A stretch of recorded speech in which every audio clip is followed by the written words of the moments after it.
Sa banwa sang Dawin, probinsya sang Negros Oriental, isa naman ka truck nga may karga nga butane nagkalayo sa kilidalan.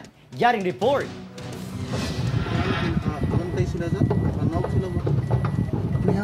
Nagkarab-karab ang ini nga truck nga may bitbit nga butane canisters sa highway sa banwa sang Dawin, probinsya sang Negros Oriental.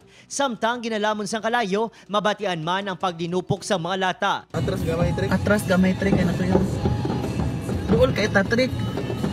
Ginabanta 50 kakahas ang butane refill canisters ang hinalig nga nagkalayo apang wala pa matumod sang BFP kung ano gid bala ang gintunaan sini. Nakahingagaw naman palagi ang driver kag pahinantes ang truck. Magabiyahe kuntani padulong sa Sipalay City ang truck nga nagikan sa Tampi, Negros Oriental. Sa pagpadayon sang Fire Prevention Month, magluwas sa mga balay, ginapandaman man sang BFP ang mga nagakarga sang flammable materials, ilabi na nga tuman kainit ang tiyempo. Importante gilang kabuhi, no? Magalong kita, no? Hindi lang kabuhi, pati propiedad ta. Upod si Reynald Castillo, Adrian Prietos. 1 Western Visayas.